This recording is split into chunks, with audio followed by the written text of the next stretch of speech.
ஸ்ரீ சாய்ராம், ஜெய் சாய்ராம், எங்கள் ஸ்ரீ சாய்ராம்.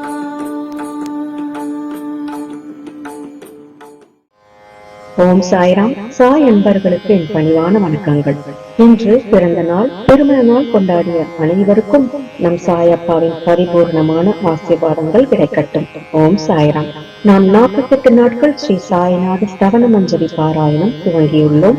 அனைவருடைய பிரார்த்தனைகளையும் நம் சாயப்பாவின் மலர் பாதங்களில் சமர்ப்பணம் செய்து அவருடைய அருளும் அனுகிரகமும் ஆசீர்வாதங்களும் அனைவருக்கும் கிடைத்து எல்லா வேண்டுதல்களும் நிறைவேற வேண்டும் என்று மனதார பிரார்த்தனை செய்து கொண்டு முழுமையான நம்பிக்கையுடன் தொடர்ந்து சாய்நாத ஸ்தவன மஞ்சரியை பாராயணம் செய்யலாம். ஓம் சாய்ராம்.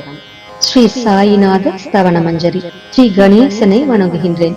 எல்லாவற்றுக்கும் ஆதாரமானவனே மயூரேஸ்வரா, எல்லாவற்றுக்கும் சாட்சியாக விளங்குபவனே, கௌரியின் மகனே, ஓ எண்ணங்களுக்கு எட்டாதவனே, பெருத்த வயிறனே, ஸ்ரீ கணபதி என்னை காப்பாற்று.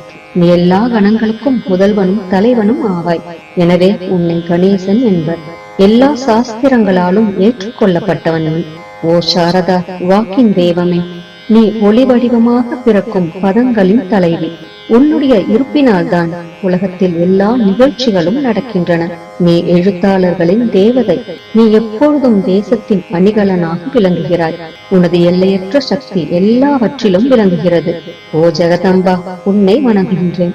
ஓ பூர்ண பிரம்மா, தெய்வீக தோற்றத்தின் மிக உயர்ந்த இறுதி நிலையில் உள்ளவனே, மகான்களுக்கு பிரியமானவனே, குணங்களோடு கூடிய உருவம் எடுத்தவனே, பண்டரிராயா, கருணை கடலே, எல்லையற்ற கருணை உடையவனே, பாண்டுரங்கா, ஓ நரகரி, நீ எல்லாவற்றின் சூத்திரதாரி, எல்லாவற்றையும் ஆட்டுவிக்கும் கயிற்றை தாங்கியவன். நீ ஜெகமெங்கும் வியாபித்துள்ளாய். எல்லா சாஸ்திரங்களும் உன்னுடைய உண்மையான உருவத்தை பற்றி ஆராய்ச்சி செய்கின்றன. வெறும் புத்தக அறிவு மட்டுமே பெற்றவர்களுக்கு நீ காணப்படுவதில்லை. ஓ சக்கரபாணி, அத்தகைய அறிவிலிகள் யாவரும் வெறும் வாத பிரதிவாதங்களிலேயே உழல்கிறார்கள். மகான்கள் மட்டுமே உன்னை அறிகிறார்கள். மற்றவர்கள் குழப்பத்தில் மூழ்கியவர்களாக மயங்கியவர்களாக உள்ளார்கள். உனக்கு பக்தியோடு கூடிய எனது நமஸ்காரத்தை சமர்ப்பிக்கின்றேன். ஓ 5 முகங்களை உடையவனே, சங்கரா, மனித மண்டை ஓடுகளாலான மாலை அணிந்தவனே, நீல நிறமுடைய கழுத்தனே, திகம்பரா, ஓங்கார ரூபா, பசுபதி, எவருடைய உதடுகளில் உனது நாமம் விளங்குகிறதோ அவர்களது துன்பங்கள் உடனடியாக விலகிவிடும். ஓ தூர்ஜடி, உன் நாமத்தின் மகிமை அத்தகையது. உனது பாதங்களை வணங்கி நான் இந்த துதியை எழுத முற்படுகிறேன். நீலகண்டா, இதற்கு உனது முழுமையான உதவியை எல்லா விதத்திலும் எனக்கு அளிப்பாய். இப்போது அத்ரி மகரிஷின் குமாரனான கத்தரையும், லக்ஷ்மி தேவியின் குலதெய்வமான விஷ்ணுவையும், ஸ்ரீ துகாராம் முதலான எல்லா மகான்களையும், பின்னர் பக்தர்கள் அனைவரையும் வணங்குகிறேன். சாய்நாதா, உமக்கு வெற்றி உண்டாகுக. பாவிகளை உய்விப்பவரே, அருள் நிறைந்தவரே, இப்போது உமது பாதத்தில் எனக்கு சிரத்தை வைக்கின்றேன். எனக்கு பயமற்ற நிலையில் உமது பாதுகாப்பை கொடும். நீ பூரணமான பிரம்மஸ்வரூபம், சுகங்களின் இருப்பிடம், மனிதர்களில் சிறந்தவனே. நீயே விஷ்ணு. எவருடைய பாதி உடலாக உமாதேவி இருக்கிறாளோ அந்த காமனை இருக்க சிவனும் நீயே. நீ மனித உருவெடுத்த பரமேஸ்வரன். நீ ஞான வானத்தின் கதிரவன். நீ கருணை கடல். நீ பிறப்பிறப்பாகிய பிணிக்கு மருந்து. நீ ஏழை எளியவர்களின் சிந்தாமணி. நீ உனது பக்தர்களை தூய்மைப்படுத்தும் கங்கா நதி. சம்சார கடலில் மூழ்குபவர்களுக்கு நீ ஓடம், அஞ்சுபவர்களுக்கு புகலிடம். இந்த பிரபஞ்சத்தின் மூல காரணமாக எந்த பரிசுத்தமான சைதன்யம் விளங்குகிறதோ ஓ கருணை கடலே, அது நீயே. இந்த பிரபஞ்சம் உனது ஒரு விளையாட்டு. நீ பிறவியற்றவர். உமக்கு இறப்பும் இல்லை. நன்கு ஆழ்ந்து விசாரித்து பார்த்து இறுதியில் அடையப்பட்ட முடிவு இது. பிறப்பு இறப்பு இவை இரண்டும் அஞ்ஞானத்தினால் தோன்றியவை. ஓ மகாராஜா, நீர் அவை இரண்டினின்றும் கொஞ்சம் கூட பற்றற்றவராக உள்ளீர். நீர் ஓடையில் வெளிப்பட்டது என்றால் அது அங்கேயே தோன்றியதாக ஆகுமா? முன்பே நீர் நிரம்ப உள்ளது, உள்ளே இருந்து வெளியே வந்தது அவ்வளவே. படுகையில் நீர் வந்தபோது அதற்கு ஓடை என்று பெயர் ஏற்பட்டது. நீர் இல்லாவிடு அது வெறும் படுகையே. பெருகுவது வற்றி விடுவது பற்றி நீர் சற்றும் பொருட்படுத்துவதே இல்லை. நீர் படுகைக்கு கொஞ்சமேனும் முக்கியத்துவம் அளிப்பதில்லை. படுகை மட்டும் நீர் நிறைந்துள்ள போது பெருமை கொள்கிறது, நீர் வற்றும் போது மிகவும் வருந்தும் நிலையை அடைகிறது. மனித உடல் நீர் படுகை போன்றது. சுத்த சைதன்யமே பரிசுத்தமான நீர் ஊற்று. நீர் படுகைகள் எண்ணற்றவை. இருப்பினும் நீர் மட்டும் வேறுபடுவதில்லை. பிறப்பற்றவரான அருட்கடலே, உமது வஜ்ராயுதம் என் அஞ்ஞானமாகிய மலையை அழிக்கட்டும் என்று வேண்டுகிறேன். இத்தகைய எண்ணற்ற தோற்றங்கள் இதுவரை பூமியில் ஏற்பட்டுள்ளன, இப்போதும் இருந்து வருகின்றன, கால கிரமத்தில் இனிமேலும் ஏற்பட போகின்றன.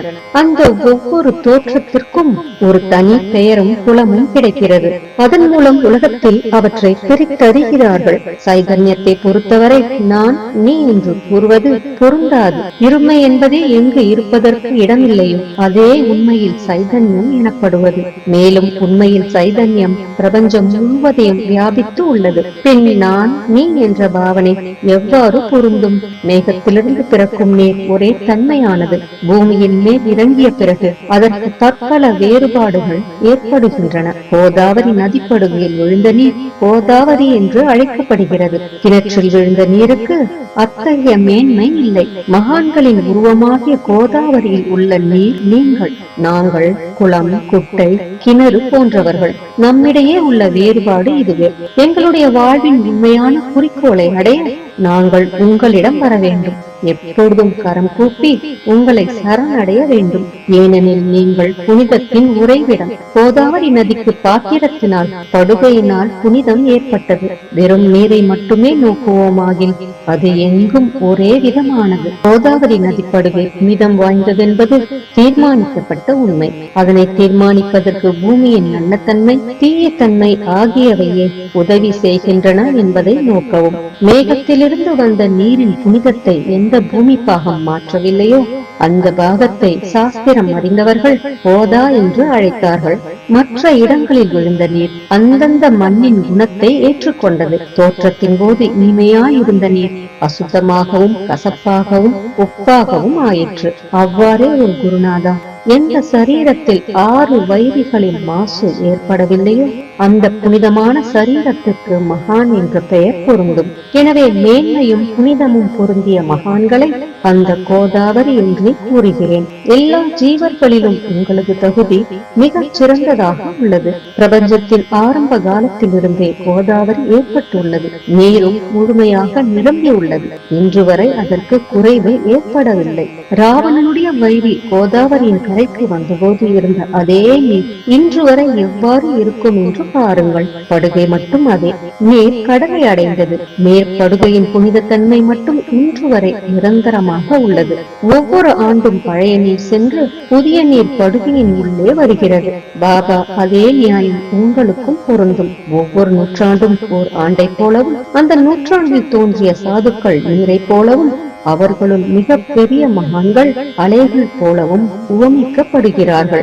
இந்த மகான்களின் உருவமாகிய கோதாவரியில் முதல் ஆண்டில் சனகர், சனந்தனர் முதலியோரின் வெள்ளம் ஏற்பட்டது. பின்னர் நாரதர், தும்புரு, பிரகலாதன், பலிராஜா, சபரி, அங்கதன், வாயுகுமாரன், விதுரர், கோபர்களும் கோபிகைகளும் தோன்றினர். இவ்வாறு இன்று வரை ஒவ்வொரு நூற்றாண்டிலும் ஒன்றன் பின் ஒன்றாக மகான்களின் வெள்ளம் ஏற்பட்டு வந்துள்ளது.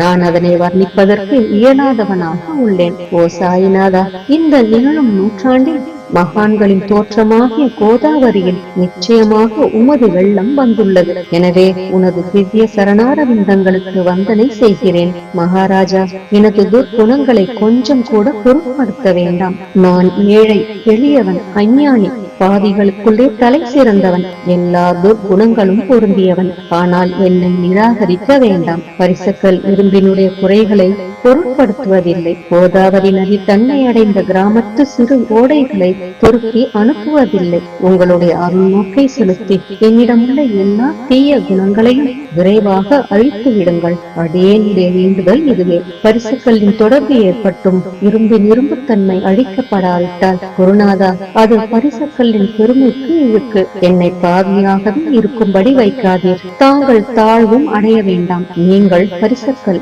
நான் இரும்பு. எனது அவமானம் உமதே என்பதை பாருங்கள். குழந்தை எப்பொழுதும் தவறுகள் செய்கிறது, ஆனால் தாய் சினம் கொள்வதில்லை. இதை நினைவில் கொண்டு எனக்கு உங்கள் அருளாகிய பிரசாதத்தை அளிப்பீராக. ஓ சத்குரு சாய்நாதா, நீயே எனது கற்பகத்தரு. சம்சார சாகரத்தை கடக்க உதவும் சிறந்த படகு நிச்சயமாக நீயே. நீ காமதேனு, சிந்தாமணி, நீ ஞான வானத்தின் கதிரவன்.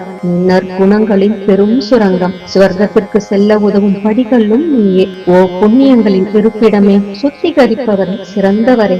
ஓ சாந்தமூர்த்தி, ஆனந்தத்தின் உறைவிடமே, பிரம்மஸ்வரூபா, பரிபூரணனே, வேறுபாடு அற்றவனே, ஞான கடலே.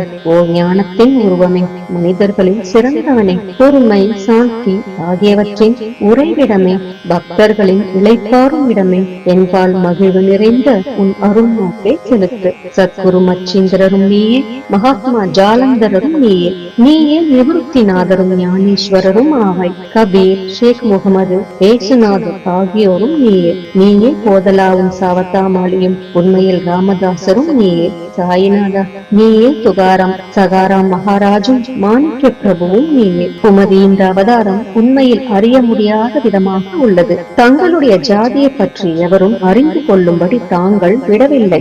சிலர் உங்களை முஸ்லிம் என்கின்றனர், சிலர் அந்தனர் என்கின்றனர். கிருஷ்ணனுக்கு சமமான லீலைகளை தாங்கள் செய்கிறீர்கள். ஸ்ரீ கிருஷ்ணனை பார்த்து பலரும் பலவிதமாக பேசினர். சிலர் எதுகுலத்து அரிய ஆபரணம் என்றனர், சிலர் இடையன் என்றனர். யசோதை மென்மையான குழந்தை என்றான். கம்சன் மகா காலன் என்றான். உத்தவர் அன்பு வடிவானவன் என்றார். அர்ஜுனன் பூர்ண ஞானி என்றான். அவ்வாறே தங்களை பற்றியும் தத்தமது மனதில் நிச்சயப்படுத்தியதற்கு தக்கபடி அவரவர்கள் அழைக்கின்றனர். மசூதி உங்களது இருப்பிடம். உமது காதுகள் குத்தி இருக்கப்படவில்லை.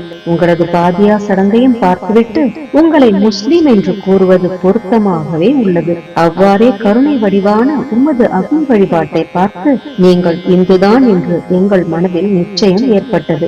ஆனால் வெளி விவகாரங்களில் உள்ள இத்தகைய வேறுபாடுகளை தர்க்கவாதிகளே விரும்புவார்கள். உண்மையான ஞானத்தில் ஆர்வமுள்ள பக்தர்கள் அவற்றுக்கு முக்கியத்துவம் அளிக்க மாட்டார்கள். நீங்கள் பிரம்மத்தின் நிலையில் விளங்குகிறீர்கள். உங்களுக்கு ஜாதியும் கோத்திரமும் இல்லை. நீர் எல்லோருக்கும் குருமூர்த்தியாகவும் ஆதி காரணமாகவும் உள்ளீர். முஸ்லிம் இந்துக்களிடையே பகைமை ஏற்பட்டதால் அவர்களை ஒற்றுமைப்படுத்துவதற்காக மசூதி, அக்னி இரண்டையும் ஏற்று பக்தர்களுக்கு உங்கள் லீலையை காட்டினீர்கள். தாங்கள் ஜாதி மதங்களுக்கு அப்பாற்பட்டவர். நீங்கள் பிரம்மமே. உண்மையில் நீங்கள் அது தத்துவமசி. நீங்கள் உண்மையில் தர்க்கங்களுக்கு அப்பாற்பட்டவர். உங்கள் முன்னால் எவ்வளவோ தர்க்க விதர்க்கங்கள் நிகழ்ந்தன. அங்கே எனது சாதாரண மொழிகள் எப்படி ஏற்படும்? ஆனால் உங்களை பார்க்கும்போது என்னால் மௌனமாக இருக்க முடியவில்லை. துதி செய்வதற்கு உலக வழக்கில் பதங்களே சாதனமாக உள்ளன.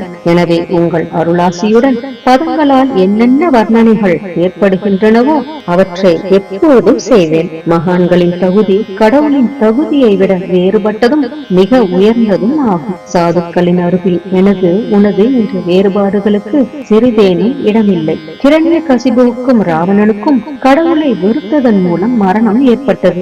இத்தகைய சம்பவம் ஒன்று கூட மகான்களின் கரத்தால் நிகழவில்லை. அரசன் கோபிச்சந்தன் ஜாலந்தரரை சாண குவியலில் புதைத்தான். ஆனால் அந்த மகான் மனம் வருந்தவில்லை. மாறாக அந்த அரசனை சம்சார சுழலிலிருந்து விடுவித்து அமரனாக செய்துவிட்டார். இத்தகைய மகான்களின் மேன்மையை எவ்வாறு வர்ணிப்பேன்? மகான்கள் சூரியனை போன்றவர்கள். அவர்களின் கருணை ஒளிமயமானது. மகான்கள் சுகம் தரும் சந்திரனை போன்றவர்கள். அவர்களுடைய அருள் சந்திரனுடைய ஒளி போன்றது. மகான்கள் இதமளிக்கும் கஸ்தூரி போன்றவர்கள். அவர்களின் அருள் அதன் நறுமணம் போன்றது. மகான்கள் ரசம் நிரம்பிய கரும்பு போன்றவர்கள். அவர்களது அருள் அதன் இன்சுவை போன்றது. மகான்கள் நல்லவரிடமும் தீயவரிடமும் ஒரே விதமாக நடந்து கொள்கிறார்கள். மாறாக பாவிகளிடமே எல்லையற்ற அன்பு உள்ளவர்களாக உள்ளார்கள். கோதாவரி நதியின் நீரில் அழுக்கடைந்த துணிகளை துவைப்பதற்காக வருகின்றன. சுத்தமானவை கோதாவரியில் நின்று வெகு தொலைவில் பெட்டியிலேயே தங்குகின்றன. பெட்டியில் வைக்கப்பட்டிருந்த அந்த துணியும் ஒருமுறை கோதாவரியின் படுகையில் நன்றாக துவைப்பதற்காக வந்தது. இந்த உவமையின் பெட்டிதான் வைகுண்டம். நீங்களே கோதாவரி. நம்பிக்கையே படித்துறை. ஜீவாத்மாக்களே துணிகள். 6 வித விகாரங்களே அவைகளை பற்றியுள்ள அழுக்கு. உங்களது பாதார விந்தங்களை தரிசிப்பதே கோதாவரி ஸ்நானமாகும். எல்லா அழுக்குகளையும் போக்கி சுத்தப்படுத்துவதில் நீர் மிகுந்த சாமர்த்தியசாலி. சம்சாரத்தில் உழலும் ஜனங்களாகிய நாங்கள் மேலும் அழுக்கு படிந்தவர்களாக உள்ளோம். எனவே மகான்களின் தரிசனம் பெறுவதற்கு உரிமை பெற்றவர்கள் நாங்கள். கோதாவரி நதியில் நீர் நிரம்பி உள்ளது. படித்துறையில் துவைப்பதற்கான அழுக்கு துணிகள் உள்ளன. அவை அப்படியே துவைக்கப்படாமல் கிடந்தால் அது உண்மையில் கோதாவரிக்கு இழுக்கு ஆகும். நீங்கள் அடர்ந்த நிழலும் குளிர்ச்சியும் தரும் சிறந்த மரம். நாங்கள் உண்மையில் பாதசாரிகள். கதிரவன் தாபத்திரங்களாகிய வெயிலால் எங்களை சுட்டெரிக்கின்றான். அவனுடைய தாபத்திலிருந்து கருணை கூர்ந்து ஓ குருநாதா எங்களை காப்பாற்றும். உங்கள் நல்லருளின் குளிர் நிழல் இவ்வுலகிற்கு அப்பாற்பட்ட தன்மை அது. மரத்தின் அடியில் அமர்ந்ததும் ஒருவன் மேலிருந்து வெயிலை உணர்வானாகில் அந்த மரத்தை எவர் நிழல் தரும் மரம் என்று கூறுவர். உமது அருளின்றி உலகில் நன்மை என்பது ஏற்படுவது இல்லை. தர்மத்தை நிலைநிறுத்துவதற்காக சேஷசாய் அர்ஜுனனுக்கு நண்பன் ஆனான். விபீஷணன் சுக்ரீவனுடைய அருளினாலேயே அரசன் ஸ்ரீராமனின் அருகாமையை அடைந்தான். மகான்களின் மூலமாகத்தான் ஸ்ரீஹரி மேன்மை அடைந்தார். எந்த பிரம்மத்தை பற்றி வேதங்களில் கூட வர்ணிக்கப்படவில்லையோ அத்தகைய பிரம்மத்தை உலகத்தில் சகுனமாக செய்து வெட்க வைத்தார்கள் மகான்கள். தாமாஜி என்ற பக்தர் வைகுந்தபதியும் ருக்மணிவரனுமாகிய இறைவனை ஒரு மகான் தாழ்ந்த குலத்தவனாக உருவெடுக்கும்படி செய்தார். சோகமேலா என்ற பக்தர் ஜெகதாத்மா ஆன இறைவனை தமது எருமைகளின் சவத்தை எடுக்கும்படி செய்தார். மகான்களின் பெருமையை உணர்ந்த ஜெகஜீவனாகிய இறைவன் அவர்களுக்காக தண்ணீரும் சுமந்தான். உண்மையில் மகான்கள் சச்சிதானந்த பிரபுவாகிய இறைவனின் எஜமானர்கள் ஆவார்கள். இப்போது அதிகம் சொல்வதற்கு எனக்கு வரவில்லை. நீயே எங்களுடைய தாயும் தந்தையும். ஓ சத்குரு சாய்நாதா, ஷீரடி கிராமத்தில் வசிப்பவரே, பாபா உமது லீலைகளின் உண்மையான பொருளை எவரும் அறியவில்லை. அவ்வாறிருக்க எனது வெற்று வார்த்தைகள் எவ்வாறு அவற்றை விளக்க முடியும் சொல்லுங்கள். ஜீவன்களுக்கு உய்வளிக்கும் பொருட்டு தாங்கள் ஷீரடியில் வந்தீர்கள். அகல்களில் நீரூற்றி விளக்கேற்றி நீங்கள் எரிய வைத்தீர்கள். 7 சான் நீளமுள்ள குறுகிய மரப்பலகையை நீங்கள் படுத்துக் கொள்ளும் கட்டிலாக்கி உங்கள் யோக சாமர்த்தியத்தின் சக்தியை பக்தர்களுக்கு காட்டினீர்கள். அநேக பெண்மணிகளின் மலட்டு தன்மையை நீக்கி அருளினீர்கள். எத்தனையோ வியாதிகளை உதியின் மூலம் குணப்படுத்தினீர்கள். இவ்வுலக சம்பந்தமான துன்பங்களை நீக்குவது உமக்கு ஒரு பொருட்டே அன்று. யானை ஒன்று எறும்பை ஒரு சுமையாக எவ்வாறு கருதும்? இப்போது குருராயா, இந்த எளியவன் பால் கருணை காட்டுவீராக. நான் உமது பாதங்களை அண்டியுள்ளேன். என்னை திருப்பி அனுப்பிவிடாதீர்கள். நீர் அரசருக்கெல்லாம் அரசர், குபேரனுக்கும் குபேரர், வைத்தியர்க்கெல்லாம் வைத்தியர். உங்களை விட சிறந்தவர் எவரும் இல்லர். மற்ற தெய்வங்களை பூஜிப்பதற்கு அதற்கு தகுந்த சிறப்பு உபகரணங்கள் உள்ளன. ஆனால் உம்மை பூஜிப்பதற்கு உலகில் பொருட்களே இல்லை. சூரியனுடைய இல்லத்தில் தீபாவளி பண்டிகை வந்ததென்றால் எப்பேற்பட்ட பொருட்களை கொண்டு அதை கொண்டாடுவோம். சமுத்திரத்தின் தாகத்தை தீர்க்க இப்புவியிடத்தில் நீர் இல்லை. நெருப்பை உஷ்ணப்படுத்த எங்கிருந்து அக்னி கொண்டு வருவது? ஓ ஸ்ரீ சமர்த்தா குருநாதா, பூஜைக்குரிய பொருட்கள் யாவும் உண்மையில் உமது ஆத்மாவின் அம்சமாய் உள்ளன. மேற்கூறப்பட்டவை எல்லாம் தத்துவருஷ்டியால் கூறப்பட்ட பேச்சுக்களே அன்றி என் மனதில் அனுபவத்தால் ஏற்பட்டவை அன்று. அனுபவம் இன்றி கூறப்படும் பதஜாலங்கள் வீணே போகட்டும். உலக வழக்கத்தின்படி உமக்கு நான் பூஜை செய்யலாம் என்றால் அதனை செய்வதற்கு தேவையான திறமை எனக்கு இல்லை எனது குருநாதா. பலவித கற்பனைகள் செய்து உமக்கு பூஜை செய்கிறேன். அருள் மிகுந்தவரே, அடியேனுடைய அத்தகைய பூஜையை ஏற்றுக்கொள்வீராக. இப்போது அன்பு கண்ணீரால் உமது பாதங்களை கழுவுகிறேன். உண்மையான பக்தியாகிய சந்தனத்தை அரைத்து உமக்கு பூசுகிறேன். எனது அழகிய பதங்களாகிய இந்த கவனியை உமக்கு அணிவிக்கின்றேன். பிரேமை என்ற மலராகிய மாலையை உமது கழுத்தில் அணிவிக்கின்றேன். எனது துர்க்குணங்களாகிய தூபத்தை உமக்கு முன்பு எரிய விடுகிறேன். அது மிக தீய பொருளாயினும் அதனின்று தீய வாசனை எழுவதில்லை. சத்குருவுக்கு முன்பு அன்று வேறு எங்கெங்கு தூபம் எரியவிடப்படுகிறதோ அங்கெல்லாம் தூப பொருளுக்கு ஏற்படும் நிலை வருமாறு தூப திரேவத்திற்கு அக்னியின் ஸ்பரிசம் ஏற்பட்ட மாத்திரத்தில் அதனது நறுமணம் என்ற நல்ல குணம் அதனை விட்டு விட்டு சென்று விடுகிறது. உமது எதிரே இதற்கு மாறாக நிகழ்கிறது. தீய தன்மைகள் அக்னியில் எரிந்து விடுகின்றன. உலகம் பார்த்து மகிழும்படி சத்குணம் எவ்வித குறைவின்றி தங்கிவிடுகிறது. மனிதனுடைய தீய குணங்கள் யாவும் இருந்த பின் மனம் மாசற்றதாகிறது. கங்கையுள்ள மாசுகள் நீங்கியவுடன் அவள் இயல்பாகவே புனிதம் அடைகிறாள். மாயை மோகம் என்ற தீபத்தை உனக்கு சுற்றுகிறேன். அதன் மூலம் எனக்கு வைராக்கியம் என்ற ஒளி கிடைக்கும். உனக்கு அமர்வதற்கு சுத்தமான நம்பிக்கை என்ற சிம்மாசனத்தை அளிக்கிறேன். அதனை ஏற்று பக்தி என்ற நைவேத்தியத்தையும் எடுத்துக் கொள்வாயாக. பக்தி நைவேத்தியத்தை நீ உண்டுவிட்டு அதனது ரசத்தை எனக்கு கொடு. ஏனெனில் நான் உனது பச்சிலம் குழந்தை. உனது பாலில் எனக்கு உரிமை உண்டு. எனது மனதை உனக்கு தட்சணையாக அர்ப்பணிக்கிறேன். அதனால் கர்த்தத்துவம் என்பது எந்த விதத்திலும் என்னிடம் இருக்காது. இப்போது பிரார்த்தனையோடு உனக்கு சாஷ்டாங்க நமஸ்காரம் செய்கிறேன். ஓ புண்ணிய ஸ்லோகா சாய்நாதா, அதனை தாங்கள் ஏற்றுக்கொள்வீராக. பிரார்த்தனாஷ்டகம்.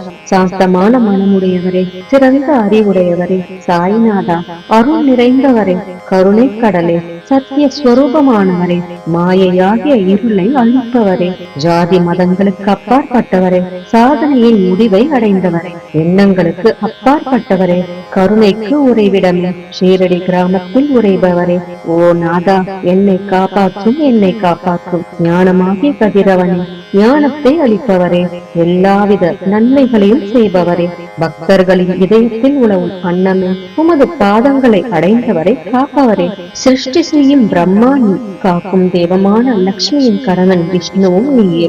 உண்மையில் உலகங்களை லயமடைய செய்யும் ருத்ரனும் நீயே. நீர் இல்லாத இடம் இவ்வுலகத்தில் எங்கும் இல்லை. சாய்நாதா, நீர் எல்லாம் அறிபவர், எல்லோரின் இதயத்திலும் உறைபவர். எனது எல்லா குற்றங்களையும் மன்னிக்க வேண்டும் என்று வேண்டுகிறேன். பக்தியின்மை, சந்தேகங்கள் போன்ற அலைகளை விரைவில் நீக்குவீராக. நீர் பசு, நான் பச்சிலம் கன்று. நீர் சந்திரன், நான் சந்திரகாந்தக்கல். உங்கள் பாதங்கள் கங்கா நதியின் ஸ்வரூபமானவை. அவற்றை நான் பக்தியோடு வணங்குகிறேன். இப்போது உமது அடைக்கலம் அளிக்கும் அருள்மயமான கரங்களை எனது சிரத்தின் மேல் வைப்பீராக. எனது வருத்தங்களையும் கவலைகளையும் நீக்குவீராக. இந்த கணு தங்கள் பணியாளன். இந்த பிரார்த்தனாஷ்டகத்தை கூறி நான் சாஷ்டாங்க நமஸ்காரம் செய்கிறேன்.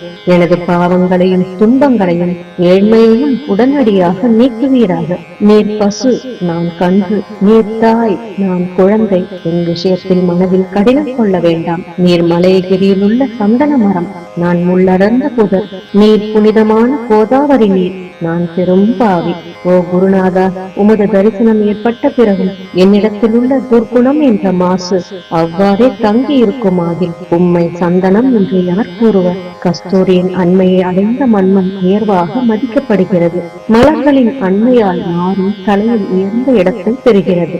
மகான்களின் தன்மையும் இத்தகையதே. அவர்கள் எந்தெந்த பொருட்களை ஏற்றுக்கொள்கிறார்களோ அவற்றை உயர்ந்த நிலைகளை அடைவிக்கிறார்கள். சிவபெருமான் விபூதி, கோவணம், நந்தி ஆகியவற்றை ஏற்றுக்கொண்டதால் எல்லா திக்குகளிலும் அந்த பொருட்களுக்கு மிகவும் மதிப்பு ஏற்பட்டுள்ளது. இடையர்களை மகிழ்விக்கும் பொருட்டு பிருந்தாவனத்திலும் யமுனை நதி கரையிலும் ஜகத்துக்கெல்லாம் இறைவனானவன் கஹிகாலா என்ற விளையாட்டை விளையாடினான். ஞானிகள் அவ்விளையாட்டையும் உயர்வாக மதிக்கிறார்கள். அவ்வாறே நான் துராசாரியாயும் உம்மை அடைந்துள்ளேன். ஓ குருநாதா, எனவே இதை பற்றி உள்ளத்தில் எண்ணி பாரும். ஓ குருராயா, இகத்திலும் பரத்திலும் எந்தெந்த பொருட்களை சுகமென்று என் மனம் சந்தேகமர கருதுகின்றதோ அவற்றையெல்லாம் நிறைவேற்ற வேண்டும். உமது கருணையினால் இவ்வாறு செய்துவிடும். எனது மனதை அடக்கிவிடும். சமுதிரத்தை இனிமையாக செய்துவிட்டால் பிறகு உப்புத்தன்மையை பற்றிய பயம் இல்லை. சமுதிரத்தை இனியதாக்கும் சக்தி உண்மையில் உமக்கு உண்டு. எனவே தாஸ்கனுவின் இந்த வேண்டுதலை நிறைவேற்றுவேன். என்னிடம் என்னென்ன குறைகள் உள்ளனவோ அவை அனைத்தும் உமதே. சித்தர்களுக்கெல்லாம் அரசனான உமக்கு குறை என்பது பொருந்தாது. இப்போது அதிகமாக சொல்வது எதற்காக? நீரே எனக்கு ஆதாரம். தாயினுடைய இடுப்பில் உள்ள குழந்தை இயல்பாகவே பயமற்று இருக்கிறது. ஓ மகாராஜா, இந்த துதியை எவரவர்கள் அன்புடன் படிக்கிறார்களோ கேட்கிறார்களோ அவரவர்களுடைய விருப்பங்களை நிறைவேற்றுவேன். இந்த துதியை படிப்பவர்களின் 3 வித தாபங்களும் ஓராண்டுக்குள் விலகிவிடும் என்பதே இந்த துதியின் மேல் உமது நிரந்தரமான அருளாசியாக இருக்கட்டும். ஸ்நானம் முதலியவற்றை செய்து சுத்தமாக ஆன பின் உங்கள் மனதில் சுத்தமான பக்தியோடு தினமும் இந்த துதியை படிக்கவும். இவ்வாறு செய்ய முடியாவிட்டால் ஒவ்வொரு வியாழக்கிழமை அன்றும் மனதில் சத்குரு மூர்த்தியை இருத்தி படிக்கவும். அதுவும் கூட இயலாவிடில் ஏகாதசி தோறும் அதன் விளைவுகளை பார்ப்பதற்காக இந்த துதியை படியுங்கள். துதியை படிப்பவர்களுக்கு இறுதி கணத்தில் உயர்ந்த நிலையில் குருமூர்த்தி அளிப்பார். நான் சொல்வதை கேட்டுக் கொண்டிருப்பவர்களே, இவ்வுலகில் ஆசைகளை அவர் விரைவில் நிறைவேற்றுவார். இந்த துதியை பாராயணம் செய்வதால், மீண்டும் மீண்டும் படிப்பதால் முட்டாள்கள் அறிவாளிகள் ஆவார்கள். எவருக்காயினும் வாழ்நாள் குறைவாக இருப்பின் அவர்கள் இதை படிப்பதால் 100 ஆண்டு ஆயுள் உள்ளவர்கள் ஆவார்கள். இந்த துதியை படிப்பதால் செல்வத்துக்கு குறைவு இருந்தால் குபேரன் அவர்களது இல்லத்துக்கு வந்து பணி செய்வான். இது சத்தியம் என்று மும்முறை உரைக்கின்றேன். சந்ததி அற்றவர்களுக்கு இந்த துதியை படிப்பதால் குழந்தை செல்வம் கிட்டும். இதனை படிப்பவர்களின் ரோகங்கள் முற்றிலும் நீங்கிவிடும். தினந்தோறும் இந்த துதியை பாராயணம் செய்வதால் பயமும் கவலைகளும் நீங்கிவிடும். மதிப்பும் மரியாதையும் உயரும். அழிவற்ற பிரம்மத்தை உணர்வார்கள். ஓ அறிவாளிகளே, உங்களது மனதில் இந்த துதியை பற்றி நம்பிக்கை கொள்ளுங்கள். தர்க்கங்கள், தவறான எண்ணங்கள் ஆகியவற்றுக்கு கொஞ்சம் கூட இடம் கொடுக்க வேண்டாம். ஷீரடி சேஸ்திரத்திற்கு யாத்திரை செல்லுங்கள். பாபாவின் திருவடிகளை மனதில் நிறுத்துங்கள். அவர் அனாதைகளின் உறவினர். பக்தர்களின் விருப்பங்களை பூர்த்தி செய்யும் கற்பகத்தரு. அவருடைய பேராணையினாலேயே இந்த துதியை எழுதினேன். இல்லாவிடில் பாமரனாகிய என்னால் இத்தகைய படைப்பு எவ்வாறு ஏற்பட முடியும்? சக ஆண்டு 1840 பாத்திரபதம் மாதம் சுத்தபட்சத்தில் கணேச சதுர்த்தி திதி அன்று திங்கட்கிழமை 2வது பிரகரத்தில் புனிதமான நர்மதா நதி தீரத்தில் உள்ள மகேஸ்வரர் என்ற கஷேத்திரத்தில் ஸ்ரீ அகல்யா தேவி சன்னதியில் ஸ்ரீ சாய்நாத ஸ்தவன மஞ்சரி நிறைவடைந்தது. மகேஸ்வரம் என்று புகழ்பெற்ற கஷேத்திரத்தில் இந்த துதி நிறைவடைந்தது. ஸ்ரீ சாய்நாதரின் மனதில் புகுந்து ஒவ்வொரு பதத்தையும் என்னை கூற வைத்தார். தாமோதரன் என்ற சீடன் இந்த துதியை எழுதினான். தாஸ்கனுவாகிய நாம் எல்லா மகான்களுக்கும் பணியாள். ஸ்ரீ சாய்நாத ஸ்தவன மஞ்சரி சம்சார சாகரத்தை கடக்க உதவட்டும். ஓ பாண்டுரங்கா, இதுவே தாஸ்கனுவின் பக்தி மிகுந்த பிரார்த்தனை. மங்களம் மங்களம் சுபமங்கலம். ஜெய் ஜெய் சாயம். நம் சாயப்பாவின் பரிபூரணமான ஆசீர்வாதங்கள் அனைவருக்கும் கிடைக்க வேண்டும் என்று நான் மனதார பிரார்த்தனை செய்கிறேன். அனைவரும் எல்லா நலன்களையும் பெற்று மிகவும் சிறப்பான, மகிழ்ச்சியான, நிம்மதியான, ஆரோக்கியமான வாழ்க்கை வாழ நம் சாயப்பா நம் அனைவரையும் ஆசீர்வதிக்கட்டும். ஜெய் ஜெய் சாய்ராம். ஜெய் சாய்ராம் எங்கள் ஸ்ரீ சாய்ராம். ஜெய் சாய்ராம் ஜெய ஸ்ரீ சாய்ராம். ஜெய் சாய்ராம் எங்கள் ஸ்ரீ சாய்ராம். ஜெய் சாய்ராம் ஜெய ஸ்ரீ சாய்ராம். ஜெய் சாய்ராம் எங்கள் ஸ்ரீ சாய்ராம்.